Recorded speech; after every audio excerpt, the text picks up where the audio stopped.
Hard Hat's all about showing up to play hard, doing what it takes to win. If you want to cement legacy, win another. He's your third center. You don't want to pump him up too much, but it's hard not to. This is maybe the most I've ever agreed with you. I think I've had just so many great mentors, so many great vets. You know, guys like even Kelly Olynyk, who played here, was someone who was very important in my growth, and obviously guys like Kat and Rudy and Nas, and there's so many stories. Nikhil, guys that I saw, especially Nikhil and Nas, they just gave me a blueprint that I saw in front of me. When Nas was with me when I first got there, and we'd just done the Rudy trade, the first couple of games of the year, he was sitting right next to me getting DMPs, and obviously everyone knows what happened after that, and that'll never happen to him again, and that's my goal, is to put myself in that position. And the same thing with Nikhil, when he got to us. Who knows what his future was in the league, but he took advantage of the opportunities that were there, and obviously just got paid this summer. So I've seen the blueprint, and I've been around so many amazing guys, coaches, staff, all of that. So it's kind of just using all those examples and to fuel me and to learn from them. Hey, Barry Manning here. Welcome to a Friday edition of the Garn Report. That was Luka Garza a couple weeks ago when we talked to him at one of the Celtics community events. Noa Dalzell is here. And from The Athletic, Jon Krawczynski, who covered Garza, covered Josh Minott, the two newest Celtics this offseason. And both of them could have significant roles with this team, John, after mostly sitting on the bench in Minnesota. And I know that's what they were both excited to explore this offseason. And it's funny that they both found it on the same team. Yeah, it's a really cool situation. I actually met up with both of them in Vegas after they landed in Boston, and they were kind of hanging out together. They were watching games. They were walking around the city together. And so it's neat to see both of them land on the same team and have a little familiarity with each other to be with. They both have kind of similar stories in that they are both really talented dudes that just were on a very good team and stuck behind more talented dudes. And so I do think that, they're both looking forward to having an opportunity to actually get some regular playing time and show what they can do. And I think I'm going to be really interested to watch how that all unfolds and what is in store for them, because I like both of them as people. And I think they are both good players who just need the right situation to be able to show what they can contribute. Where are you at on them, Noah? Now we've had a couple months to think about where they could fit in with this team. Yeah, I'm excited. It's so hard to evaluate all these players that have never played for the Celtics against one another. Because they have all been in different situations. They all have pretty limited on-court minutes. But I think I would lean just from having watched them both, kind of going back and looking at their time in Minnesota. I think I could see Josh playing more of a role in Boston than Luka. But I'm curious, John, as someone who has seen them play both in spurts, is there one guy that you think whose ceiling is like a little bit more? I don't want to say one of them doesn't have a ceiling, but like, is there a guy that you think has a more promising potential future in the NBA if it pans out? Yeah, I mean, I think they're different when you look at them in terms of obviously different positions, but also I think one thing we know of the two of them, one of them has an NBA level skill set, and that's Luka Garza's scoring. Like, he is a very creative scorer, a great shooter. And so a lot of times the end of the bench guys or just guys who are trying to crack the rotation, what is one skill that you have that's going to get you on it? Is it your perimeter defense? Is it your rim protection? Is it your passing? Is it 3-point shooting? Is it scoring at the rim? What is it? And Luka Garza is just a scorer. So he can, I have no doubts about his ability, if he's able to play consistent minutes, that he'll score double-digit points and give them something that way. Josh Minott is different in that I think he's more of a kind of like a ball of clay that needs to be molded, but his ceiling may be a little bit higher. He's ultra athletic. He's really long.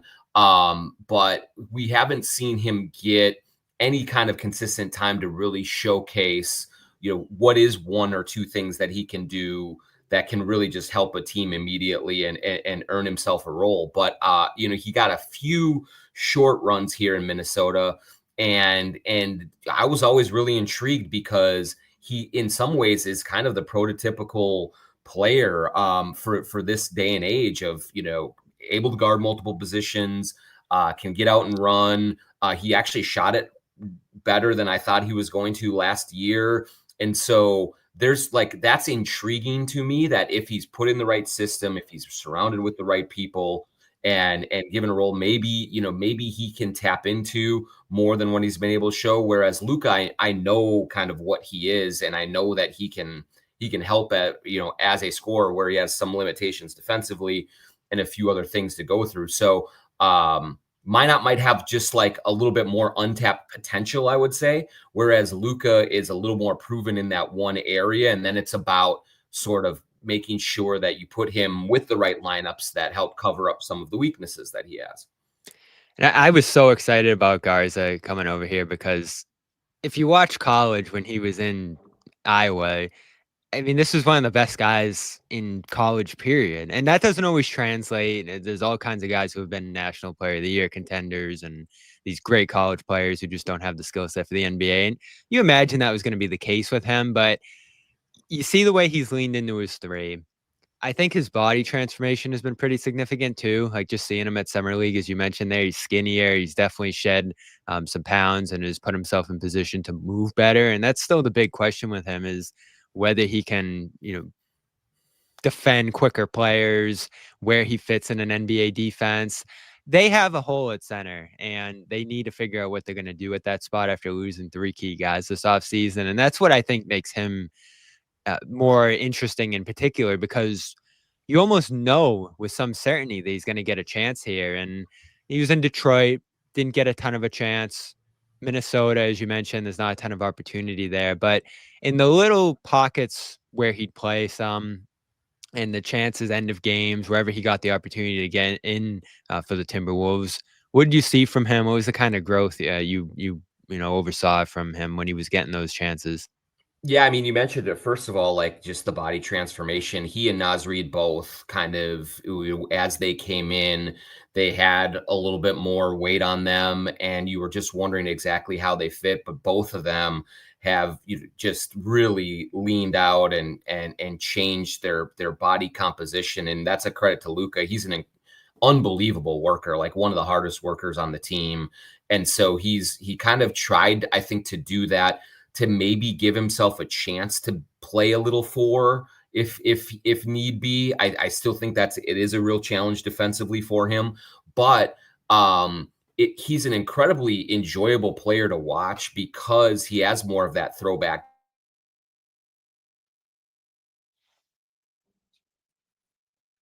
Oh, did we lose him? And so he's really crafty around the rim, because he's not going to just raise up and dunk on you. But he needs to use angles. He needs to use pump fakes.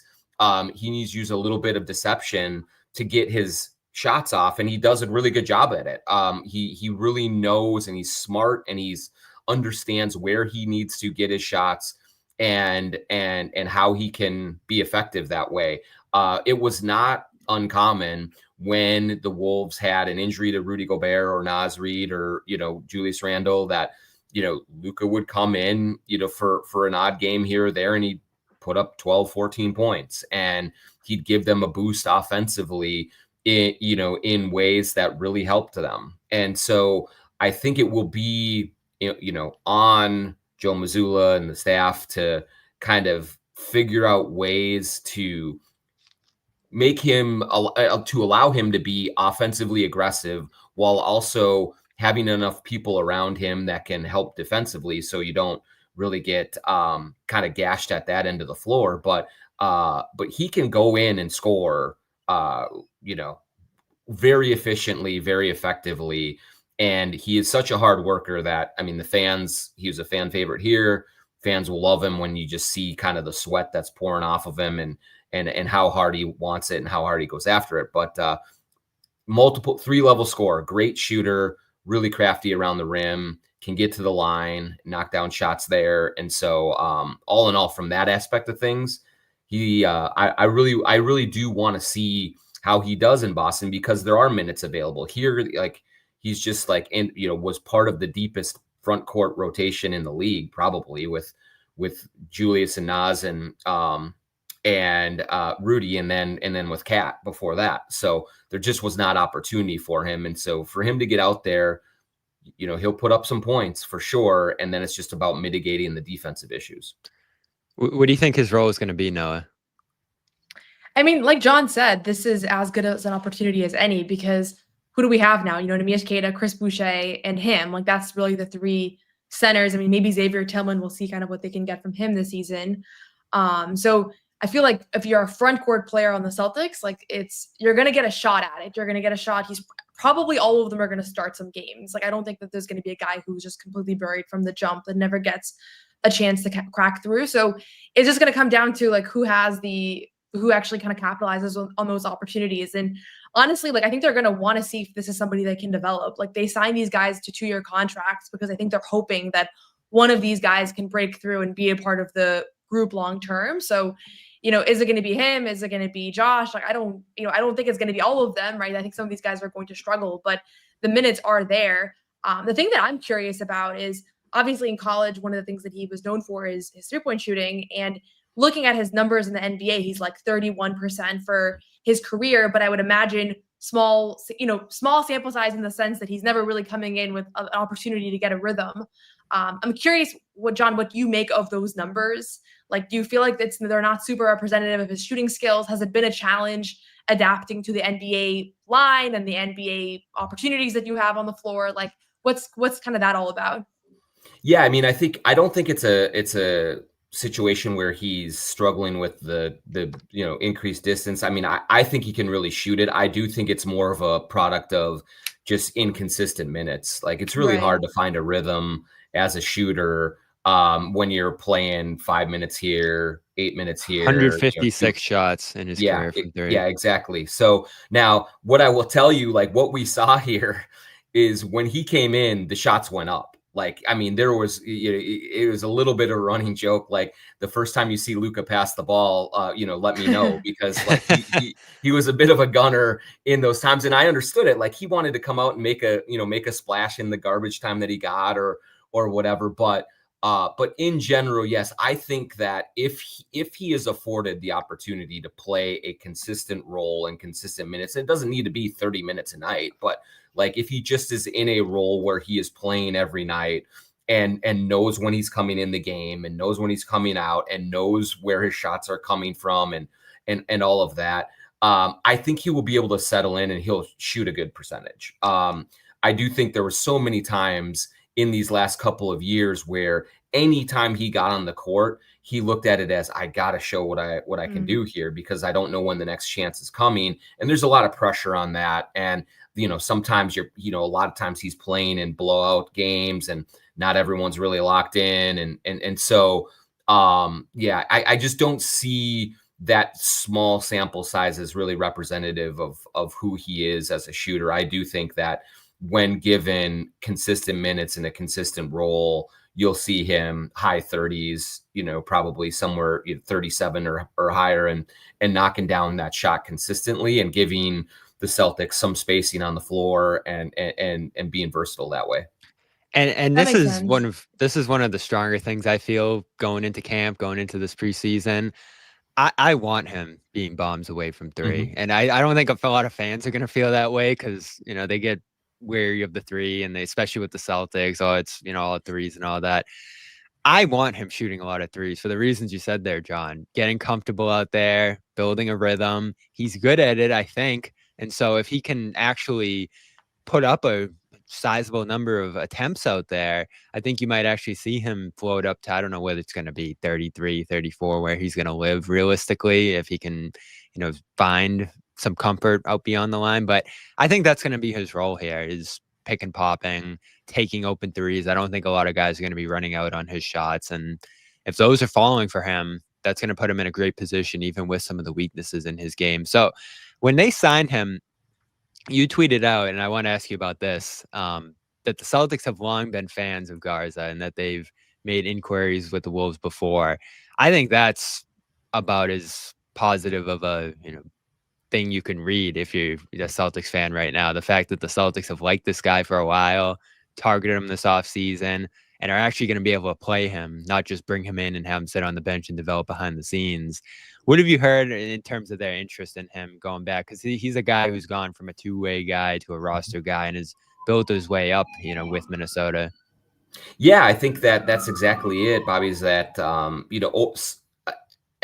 periodically through the last couple of years, Brad Stevens, and the Celtics front office would check in around trade deadline time, maybe occasionally in the summer. Hey, you want to part with Garza? Like what would it take, kind of things. And I don't think it ever got, serious in terms of like really getting down to, trying to make a deal, because the Wolves really just did like him and valued having the depth there just in case they had injuries. But this is a case of Garza has been on the Celtics radar for a while, that they did see some potential in him. And especially, I think, you both alluded to it in the Celtics offense, the way that they play. I mean, they will never have to tell Garza to shoot. He will shoot. But like they like to bomb away from three. And I think that a big like him with the potential to shoot it from out there, is attractive to a lot of teams, but certainly to Boston in the way that they want to play. So there were several times I was told, throughout the last couple of years where, as the Wolves were having discussions around the trade deadline with all sorts of teams, that the Celtics would call in and check in on Luka and just say, hey, is there anything to be done here? Nothing ever happened, but it does show. And Luka knew that as well. When we spoke in Vegas too, of just like, hey, I know that they really do value me. And so I think that there is some optimism on his part that he is going to be afforded at least a real opportunity to earn minutes, because there are people in the front office that have liked him for a long time. And that makes a difference when you sign a deal like his and when you're trying to just really break into kind of a rotation and get settled in with something. And so I think that's a positive thing for Luka and his opportunity or his chances there. And for his sake, it's a good thing that this deal didn't happen earlier, probably, because last year you would not have seen many opportunities. I mean, Neemias Queta, who was expected to start for the Celtics this season, wasn't even playing last year, right? Because you're dealing with Al Horford, Luke Kornet, and Kristaps Porzingis. I mean, it's not quite the Minnesota front court rotation, but it's not far off as far as the opportunities you're going to get there as the fourth big. So I'm thinking, like, if this move had happened a year or two ago, like, he might have had the same opportunities that he had in Minnesota, and now he gets a real chance.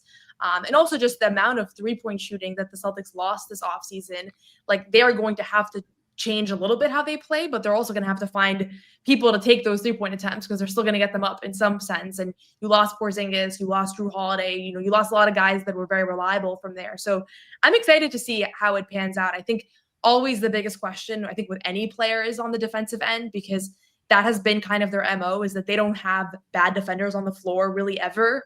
Like Sam Hauser is the guy that teams always go at, and he's actually a pretty good individual defender. So I'm curious about how they're both going to hold up. And Josh, I've honestly heard such conflicting reports about how good his defense is. Like, I even talked to some Minnesota reporters that were like, he's a liability on the defensive end, and some that were like, he's actually a really good defender. So where do you land on his defense? And I know, again, it's been more limited samples, but does he have the potential to be a good wing defender in the NBA? I mean, the tools are there. He has quick feet. He has really long arms. Like, when you guys are around him, I think, at least for me, it was early on, it was just like, wow, like, this guy is a legit 6'9". Like, he's all of that. And like his arms really do stretch, and he can block shots at the rim. Like, and I do think that he can also become a guy that does challenge people on the perimeter, and that can make it hard. The thing with Josh Minott here was always never really a doubt about the physical tools that he has. But does he have the understanding of scheme and the discipline and focus to adhere to responsibilities on that end of the floor? And that's what would consistently get him, kind of a quick hook from Chris Finch, was that if he had game plan mistakes, he would, there was one game last year where, Chris Finch put him into the game. and he gave up a backdoor cut for an easy bucket, and Finch took him out right away. And so when you watch him when he plays well, when he has it going, he does look like a real NBA player, like, because he can shoot it from the perimeter. It's a funky shot, but like the corner threes were actually okay sometimes when he was playing consistently. He can run like the wind. He can get out in transition. He can get up and finish at the rim. And so he has a lot of that, but I do think that there was a frustration, or not frustration, but just kind of the reason that he didn't get more playing time, in addition to being behind really talented guys, is that the Wolves did not see the focus from him and the paying attention to details, in game plans and things that they wanted to see. And so Finch kind of really stuck with more of the veteran players and a few of the young guys that he thought he could really count on to execute what he wanted out there, and Minott never really earned that trust from the coaching staff. Yeah, and I think that's a key point here, and Brad Stevens brought it up in bringing these guys in, is that they're coming from a good team, a well-coached team, a system. Like, these weren't guys who were just playing minutes on a team that didn't have much direction. This is an organization that's been in the conference finals, has built one of the better defenses in the league over the last couple of years there. And I am curious what kind of environment system these guys were coming up in. Like, what were the things they were working on with these players? How does this team play defense? Like, what are these guys coming from in terms of a system? And I'm interested to hear how that compares to what they might be stepping in with the Celtics. Yeah, I mean, it will be interesting because I believe, I'm not Zach Lowe here and going to break down all the X's and O's that way, but like the way the Wolves play defense with Rudy Gobert is unique compared to what a lot of defensive systems are in the league nowadays. I mean, Rudy is a drop coverage big, and he also just covers up so many holes on the defensive end, almost all by himself, that it's sort of an anomaly the way that the Wolves would approach it. And they did have some issues. One of the things that gave them struggles and really has over the last couple of years is that they want to play defense one way with Rudy, but then if they go to Naz Reid at center, they kind of have to play a different way because Naz is not clear anywhere close to what Rudy is as a defensive player, and that's not where he excels. And same with Karl Anthony Towns. When he was here, they kind of tried to toggle between systems where, the way that you guard the pick and roll was different with Rudy versus Cat or Naz, and so many different things. And so now when both Luka and Minott go to Boston, where they do not have that Gobert style guy in the middle to play off of, it seems like they'll play more off of what Derek White does, what Jaylen Brown does, like, and kind of funnel things in a different way. And so how that kind of affects what the two of them are going to be capable of doing is going to be interesting to me. I think that, they're both going to a system that has a real identity as a Boston Celtics basketball, and I think they're going to have to adhere to that. And Minott will have plenty of stretches of games where you look at it and you go, wow, that's really impressive what he just did on both ends of the floor.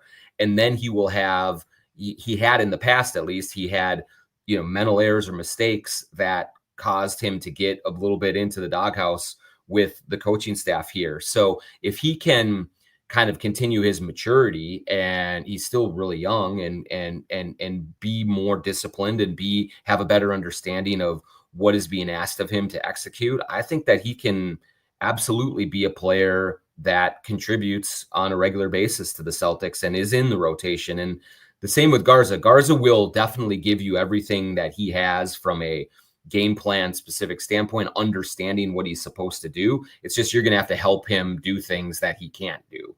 And so that sometimes is a little bit easier to game plan around than the player who is out there where you just don't know if he's going to be on task the whole way or not. And for Minott, Noah, I'm trying to think through what his role is. The Garza thing's easy, right? He's probably Yeah. going to be in the mix at center with Keita and Tillman and these other guys. With Minott, like when they first signed him and Boucher wasn't here, I'm like, okay, maybe he can play some small ball 5. He'll probably play mostly wing minutes, but I didn't have a great picture of where he's going to fit in. Now that Boucher's here, I even less have an easy time imagining where it's going to be. Like, I guess if they're starting Hauser, some backup wing minutes. If not, is he in like that Shireman Walsh mix there? Because they don't have a lot of sure-fired wings, but they do have a lot of wings who need minutes here. And so how Walsh, Shireman, Hauser, that whole thing's going to shake out, I think, is another interesting question going into camp, Noah. Yeah, and I'm curious, like, how he compares to somebody like Jordan Walsh, who I would say also has the physical tools to be a great defender, but has sometimes, looked like a young guy out there, and made mistakes and not necessarily had the same level of discipline that some of the older players have had on the floor. So the way I'm viewing the wing battle is there's a bunch of guys and there's probably one rotation spot that is going to be filled. And Hauser is for sure going to be in the mix. Obviously, either he's going to be starting or he's going to be one of the first guys off the bench. But then between Baylor, Josh, and Jordan, like, I think it'll kind of depend on who finds their way within this new system that they're going to have next year. So that's the category that I've had him in. I don't know, maybe, a couple guys can go down. Like, I would keep thinking like Nimi might sprain his ankle on opening night. And now it's like, you don't have a lot of depth in the front court. So guys might have to play a lot of position just because they don't have the same luxury there that I think they have at the wing position still. That's still probably, even without Tatum, that's still probably their deepest position. So we'll see kind of how that shakes out. But I think there is definitely a clear pathway to minutes right now for Luka. And there's just going to be a little bit of a training camp / year-long battle, I think, for those backup wing minutes. Yeah, and it wouldn't surprise me, guys. Like, I mean, if Mazzulla wants to go small ball, I mean, Minott could play some small 4. I really believe that. So, like, it depends on the lineups that you're with. But and he can block shots a little bit, can't for he? sure he From a can. weak side. Like, that's something they need. Yep, absolutely. He can be and he is like, he is also he has a nose for the ball from a rebounding perspective. Like, he can go up and get it. And so he uses his length very well. And so I think from just that physical tool standpoint, I'm not incredibly familiar with Jordan, and I know what Shireman is, but Minott has all of the physical stuff to work with. And so it's a matter of putting it all together. But yeah, he could play some 4, I think, and some 3 and be out on the wing as well, and give you someone who can throw different looks at different teams. All right, I want to take a quick break here to let the people know about Prize Picks, and it is a great time of the week to get into the action over on Prize Picks. And listen, we all play fantasy football. Our teams go downhill fast with injuries, or you're just picking the wrong guys, whatever it might be that tears down your season-long team. It's great to have this option over at Prize Picks to build a new team every single week. And that's why I love it. You and I make decisions every day, but on Prize Picks, being right can get you paid. Don't miss any of the excitement this season on Prize Picks, where it's good to be right. Simple to play. Just pick more or less on 2 to 6 player stat projections, and that's your team. Burrow, well, he's out now, but Barkley's one I love. More than 1 rushing touchdown. He's going to be in the mix to score on any given week for the Eagles. And then Josh Allen, more or less than 270 passing yards. I'm usually going more on that. So if you get your picks right, you could cash in. And they offer injury reboot. So if one of your player leaves the game in the first half and doesn't return, Prize Picks won't count it as a loss. And they got the flex play, which means you can still cash out. Even if your lineup isn't perfect, you can double your money, even if one of your picks doesn't hit. So you got women's basketball playoffs going on right now. You've got baseball. You can mix and match players from different leagues. There's so many great features over on Prize Picks that make it an enjoyable experience. I like going in the app just to see what they think players are going to do, especially during the basketball season. So it's the best way to cash in this football season. Which players are going off, which aren't. Make your picks in less than 60 seconds and turn your takes into cash all season long on Prize Picks, and use the code CLNS to get $50 in lineups after you play your first $5 lineup. That's code CLNS to get $50 in lineups after you play your first $5 lineup. Prize Picks, it's good to be right. I want to give a quick shout out to Game Time as well. If you're thinking about buying tickets the basketball games this summer, baseball playoffs coming up. You also got the WNBA playoffs going on as well. A lot of good stuff heading on over there, but the big thing right now, NFL games. Patriots playing the Steelers this weekend down at Foxborough. If you want tickets, head over there, use the code CLNS for $20 off. Terms apply with your first purchase over there. Go show them some love, to show us some love here as we head into our coverage season. Big time for us with game time. So if you go support them, you're supporting us here on the Garn Report. Love the app. Love the experience over there if you're thinking about buying tickets. So I want to ask you, John, we've been asking a lot of people around the league this, and you get so many mixed reactions. And I'm sure you've maybe heard some things from people with, just talking about the different teams this summer. Where are you at on the Celtics? Like, some people think this team's going to tank. Some people think this team's going to take a huge step back. Others, Noah, think they're going to be better than people expect. What do you picture from them without Tatum and, with all the losses this offseason, some of the new faces that are going to be taking over here?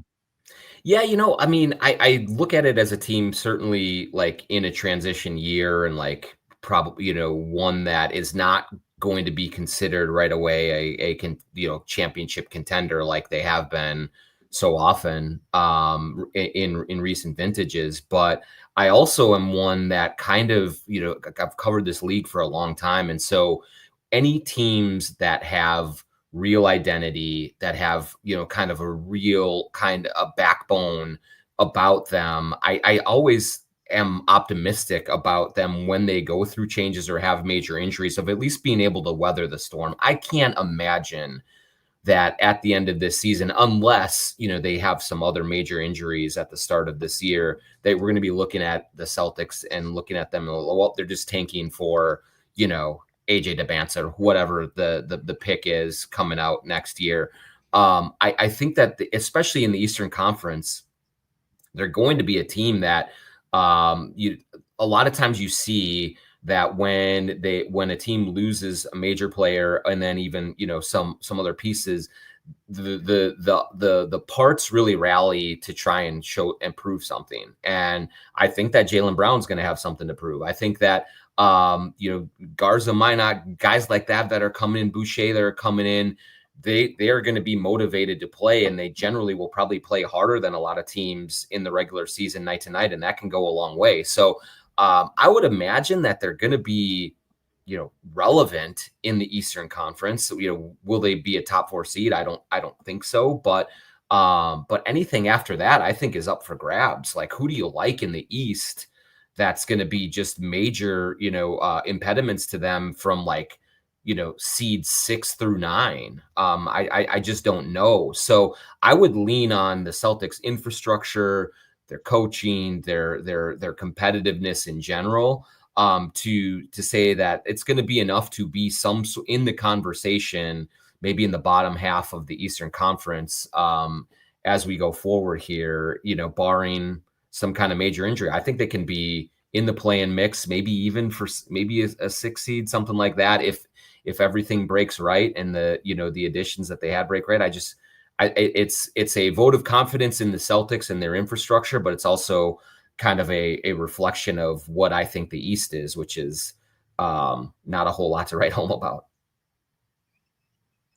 That's exactly where I am. So that's probably on the more optimistic end of the spectrum. But I think every conversation I've had with somebody from the organization or a player this offseason, I leave that conversation being like, oh, they're going to be good because they've sounded so confident. So I know that's what they're supposed to say. I know they're professional athletes and they're supposed to be, almost unrealistically confident, but it has actually impacted my perception of their abilities next season. So I think they're going to be that mix too, where they're kind of fighting for a playoff spot, hoping to kind of stay out of the play-in or in that range.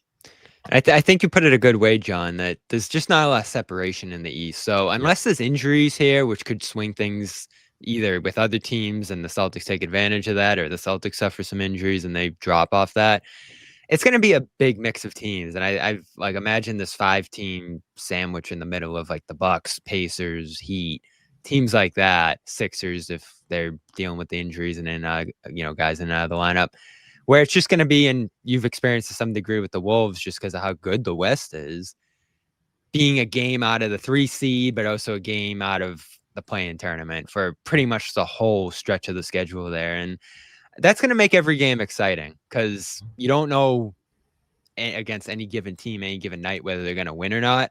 And every game's going to matter that much more when the standings are that tight.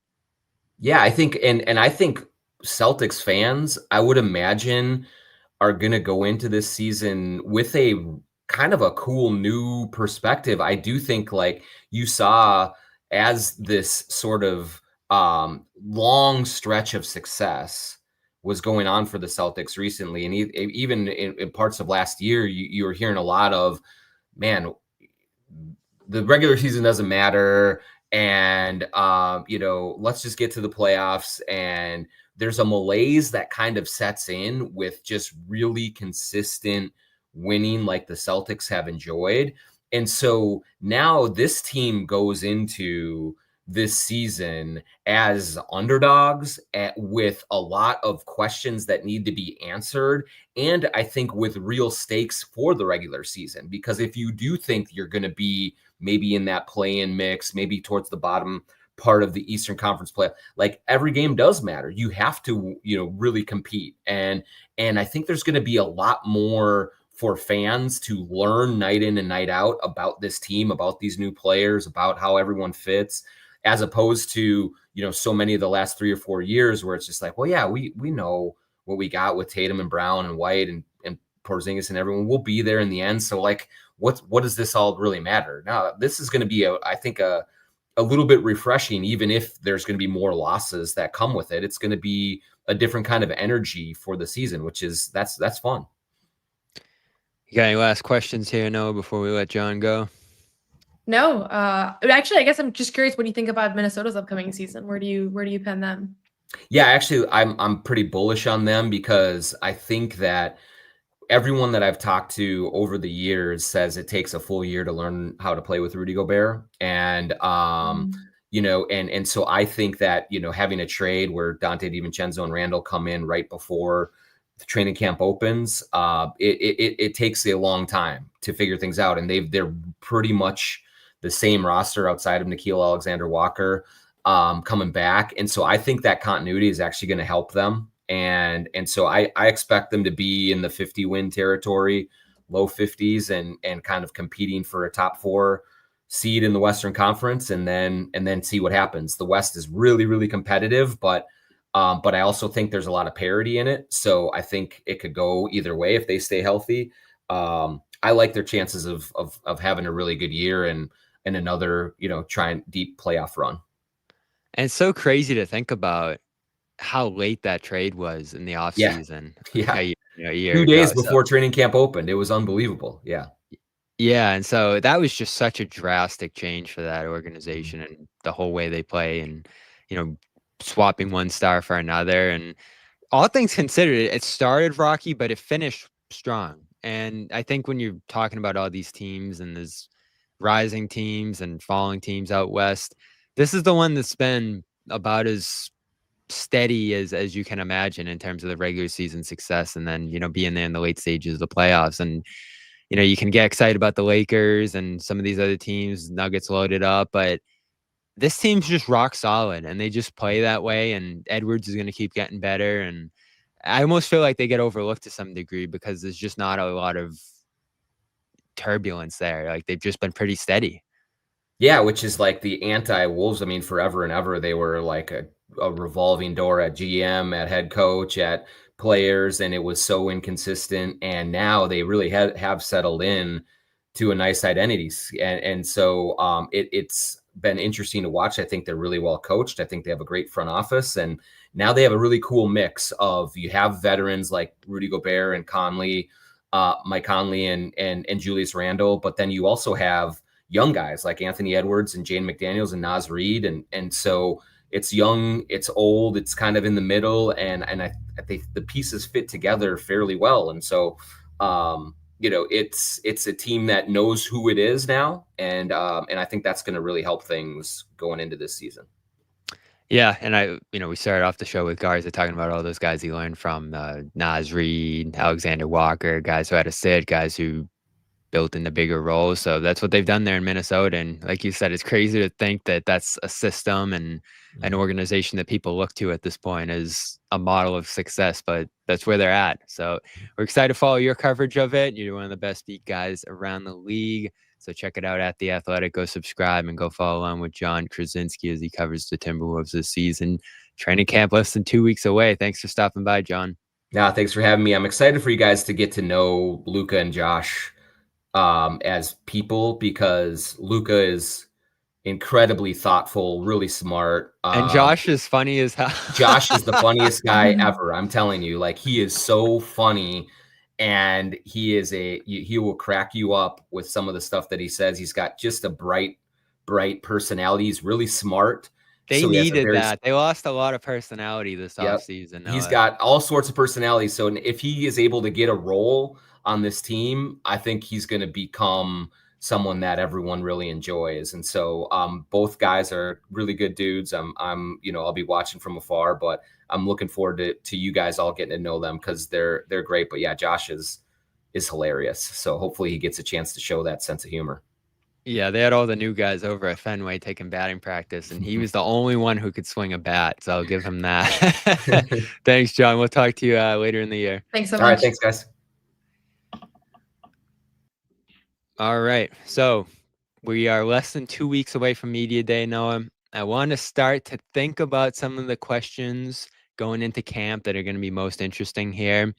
And I think we already have a great one that we've been thinking about for a couple weeks now, and I'm looking forward to more than probably anything else on Media Day. And it's finally meeting, seeing, hearing from Anthony Simons, because they put out a video of him working with the coaching staff and talking about where he's at. And it was this NBA feature that they did on him at the Celtics gym there. And that, to me, finally, even though it was heading in that direction, I think that for me was the confirmation that, all right, Anthony Simons is going to be starting training camp with this team and being part of what they're doing to begin this year.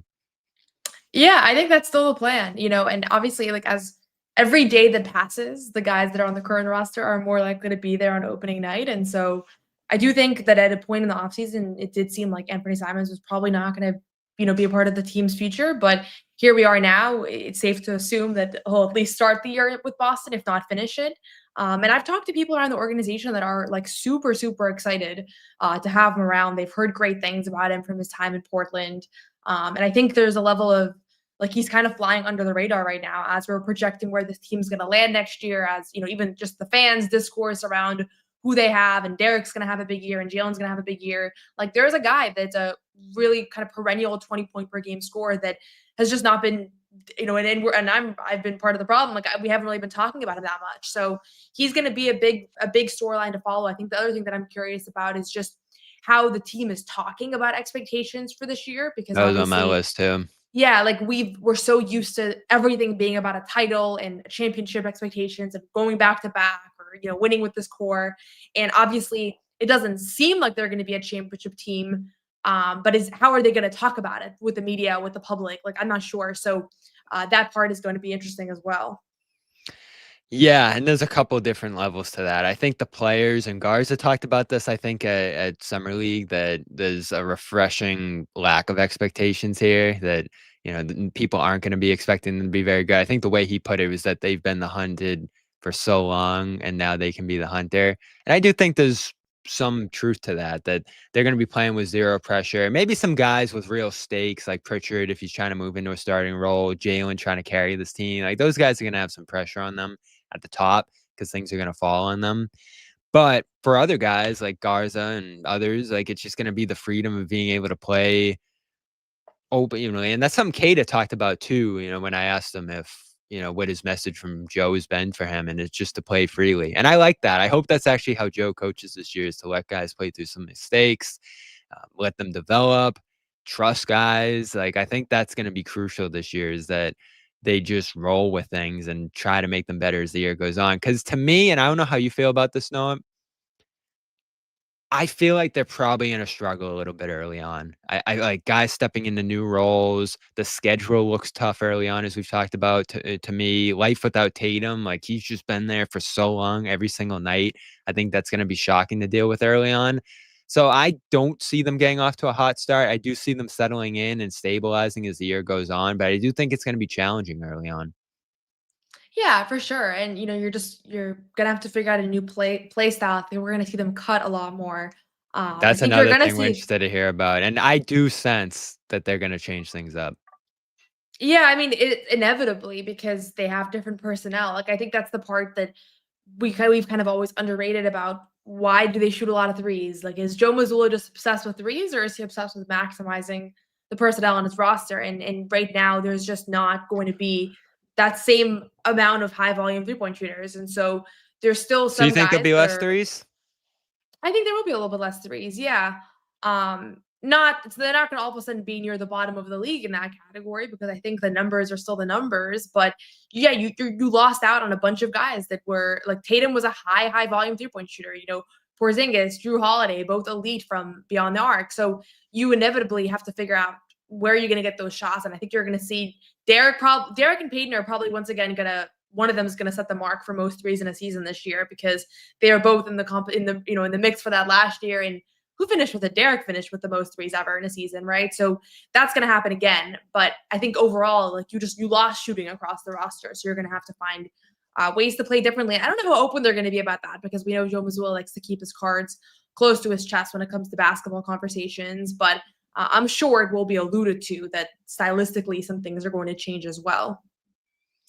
Yeah, I think that's almost certain. I think he's talked about in the past how they've adjusted to personnel that they've had. So I think that's how he's going to react to that question, which is almost certainly going to come up. I think the threes will be a question.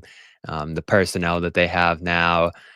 The other thing that I almost think it's right in front of us. So I don't think it pops as that big of a story, but it maybe is the biggest story of media day at the very least is we're going to talk to Jason Tatum for the first time since the injury. And he's Is that for sure? I'm almost certain he'll talk on media day. I'd be surprised if he doesn't. I think that's when you hear from him and then he goes back to the training room and then we don't see him for months. So I'm almost certain we're going to hear from Tatum on media day and we know how he talks. I don't think we're going to learn a ton. I don't think he's going to forecast a return or not this season. I think he's just going to say it's day by day and, things have been good so far and blah, blah, blah, blah, blah. So I don't think we'll have any surprises there, but I just want to hear from him, what it's been like, how it's gone so far, where he's at on playing or not this year. Maybe he will give at least a hint there. Like, he is a guy who loves to play. And I think if he comes out and says, I'm working hard toward playing this year, that's going to be like, whoa, because it's going to be frustrating to some degree. Maybe you'll enjoy it. No, I think it's going to get annoying for me. The daily, Tatum's on the bike. He's in the gym. He's lifting a weight. Like every single time we see Tatum this year, it's going to be a viral video of him doing some mundane thing and being taken as a major sign of progress. It feels like he's on great track right now, just based off everything we've seen and heard. But we're still so far away from the point where he's going to play. And I think you said it on your podcast. It's pretty amazing that he's walking around and climbing the stairs and doing all this stuff right now, but he can't get on the court. There was some post, I forget who posted it, of like Tatum's on the court. He's not doing anything on the court right now. And I don't think he's even close to that, but I just can't wait to hear from him because we haven't heard from him since that day at MSG in May. Yeah. And honestly, like I thought he was going to at some point this summer do a sit down, like podcast with somebody that he has a close relationship with in the broader media space, but he hasn't done that. So we really haven't heard from him. I think the NBA posted like a 30-second social clip of him saying that it was really hard when he tore his Achilles and he's, kind of been pushing through it. Like it was very, very limited.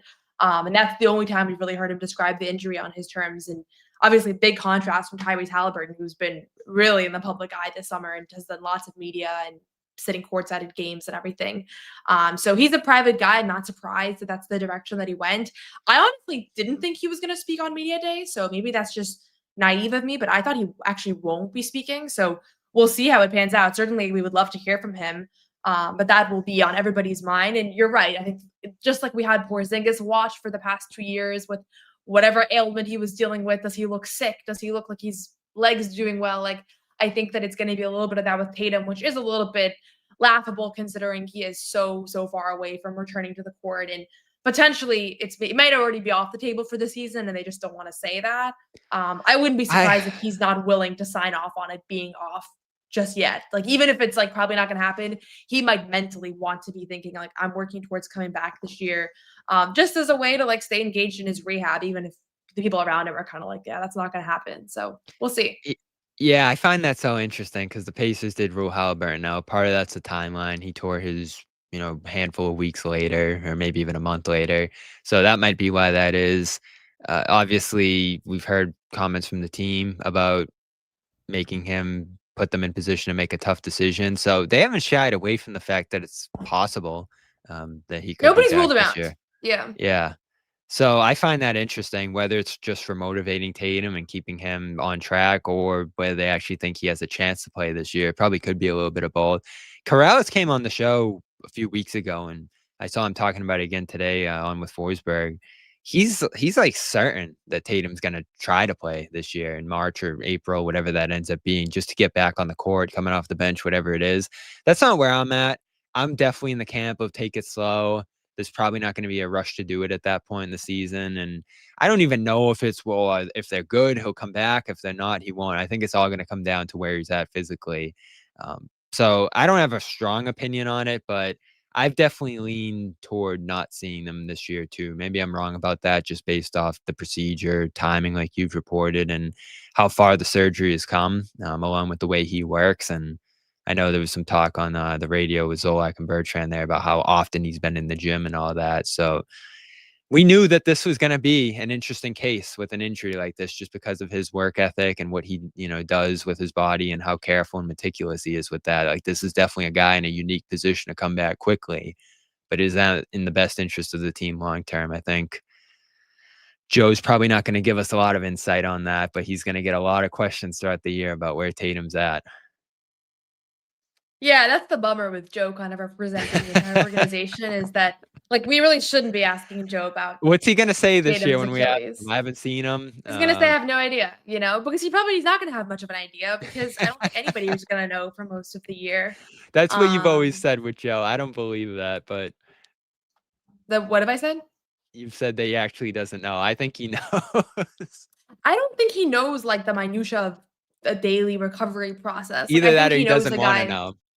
Yeah, I think it's at the end of the day, like, this is why I wish like the structure of the way we could ask questions would be like, it'd be nice if we could talk to a medical person once a month and like get like actual answers to things. Because Joe's not going to say the wrong thing, so he's just not going to say anything at all, and I totally get that. But yeah, we're probably not. I'm in the camp that we're probably not going to see Tatum next season. I'm intrigued that Corrales feels so strongly about that. I know he said that right away, but to me, the biggest thing is not about whether he's going to be able to play. It's just, when you look at the guys that have the best long-term outcomes, like, there is a correlation with sitting out longer before making your return. So that's the main thing for me, is, he might be cleared and able and like feeling good, but if there's some science pointing to like, hey, if you come back in the fall versus now, that could actually impact your career trajectory, then like, that's all that matters. And I don't know how legit that science is. Like, it's just a couple of cases that I've examined. So I'm sure they'll have like actual experts in their corner discussing whether or not that's going to impact his trajectory long term. Yeah, and experts say, I think once you're healed and you're good and you're cleared, there's no benefit to sitting out even longer beyond that. And in fact, you probably do have to come back and find your rhythm and find your comfort playing again. I just don't know how you ramp someone up in the middle of the season. Like, they don't practice. They don't have many opportunities for him to get live action outside of the games. So do you just throw him into a game and let him ramp up that way off the bench in small minutes, whatever it might be? That's probably what it looks like if he comes back this season. Whereas if he comes back next year, you have training camp and, the full fall to get ready in preseason and all that. So I think that's where that's going to fall, given the timing of him coming back. And especially if it's playoff time and they're heading into a playoff series, I don't know how you just jump right into that either. So that's why I lean no, but we'll see where he's at on media day, hopefully. The other thing is the starting lineup, and that's a big debate this offseason. We're not going to get the answer on media day. We probably won't until we see some preseason games, and that'll probably be a mix of different lineups too. And that's where my mind's actually going now. I don't think we're going to see one set lineup that's out there every night this season. Joe always talks about matchups and all that, but it's mostly been the same guys out there when they're available. I actually think we're going to be seeing some mixing and matching of lineups this year. Hauser starting sometimes, I don't know if Pritchard and Simons actually trade off. That might be one that actually sticks and stays, just given where Pritchard's at. And, I've been pretty adamant that Pritchard should start there. And then the center thing, like I'm high on Keita, but do they want to try different things there? Small ball with Boucher, full small ball. Like there might actually be some different looks that they go to there if Keita doesn't click right away. So that's a developing take I have, is that we're going to see a bunch of different starting lineups this year. And preseason will give us a look at a number of them, because I'd say to some degree, Pritchard Simons is a battle. Center's wide open. And the 4, even though Boucher is a good bet there, is probably open too, based on whether they want to play bigger or smaller.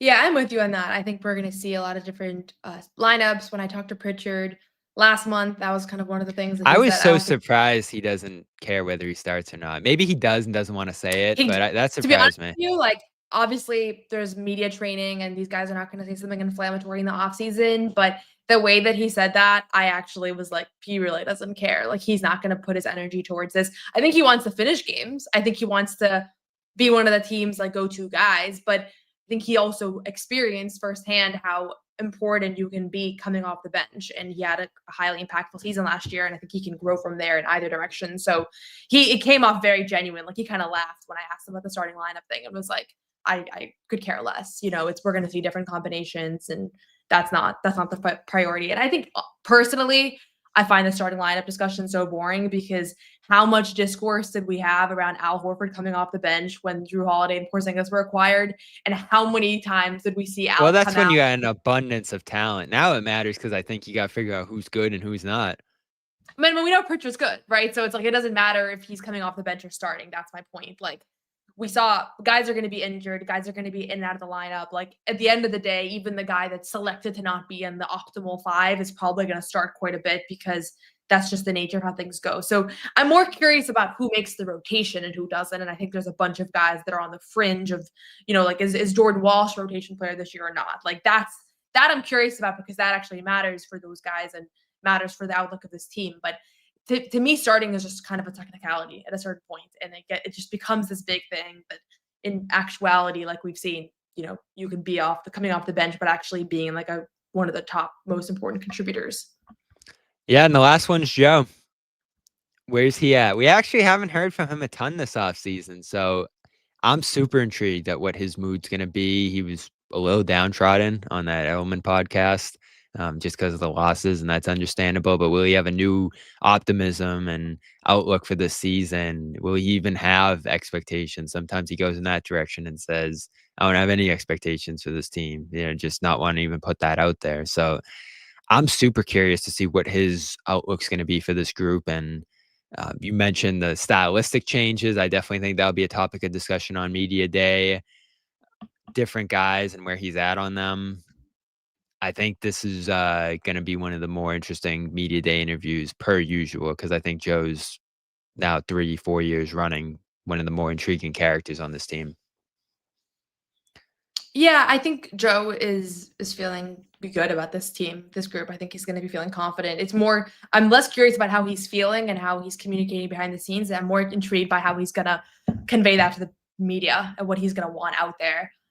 So that's the part, like, we know how Joe has kind of conducted himself. Like, does any of that change in a year with different expectations and different outcomes? Honestly, I think we're going to see the same Joe that we've seen, just regardless of what the record and the standings look like. So definitely curious for it, for sure. But I get a very strong sense of confidence from the organization right now that is higher than where the media is, higher than where the fan base, higher than where the city is. And that might just be like how you have to carry yourself. Like I said, when we had John on, like, it might be how you have to carry yourself to be a winner, to be in professional sports. But I sense that it's a little bit like they actually think that we're a little bit underrating them. So we'll see how that pans out pretty quickly. So, yeah, I think we've been fair with where we're at on them. I think there's obviously going to be a step back given what they lost. Now, how big of a step back is that?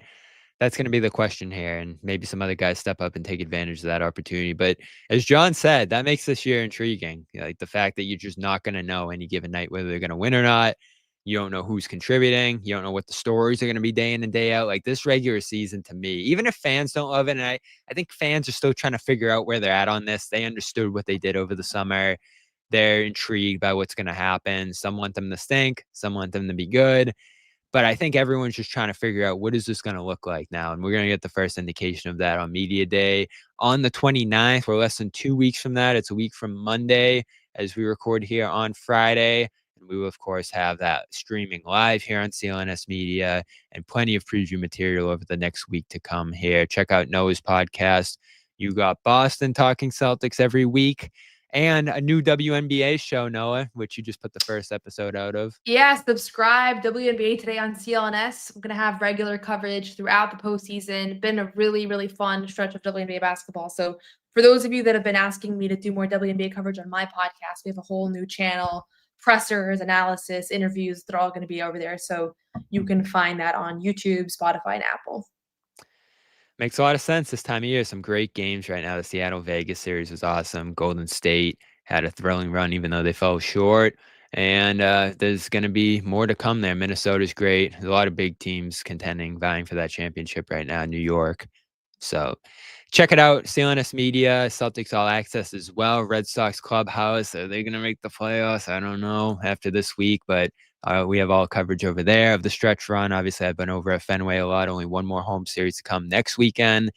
They're on the road right now starting tonight, so check out our coverage over there. Patriots Press Pass, those guys kill it every single week. They got the Steelers coming into town on Sunday. The Pats are favorited, which surprised me, but maybe that's where this thing's going. More wins, more success this year for them.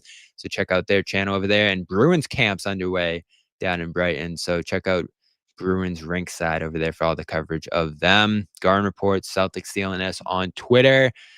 Noa Dalzell, Real Bob Manning. You can find us over there as well, tweeting away. And we'll be back next week with more shows. Maybe the full crew will come in and preview the Celtics training camp. Jimmy, John, and all them charades. So looking forward to talking to them and getting this thing going again. It's been a long off season. Not a lot of positive stories coming out of the rough playoff loss there, but as we said, it's going to be interesting day to day following this team this year. And I think it's going to be fun too, despite some ups and downs. So you know what we do over here. It's year 6 of the Garden Report as it stands here, and 3rd year for Noah, 6th year for me, I think, covering this team. So looking forward to getting going here, and we will see you all next week. Peace. No one's sneaking a vegan brownie by me, I'll tell you that. Okay, you know what, John? We're going to do it. You have to feel that way too, Bobby. I have to feel that way. Let's Yeah. fly out over and make Luke your first center. Bobby, we gave you Luke hour early. We're not going to end this on a damn conversation about Luke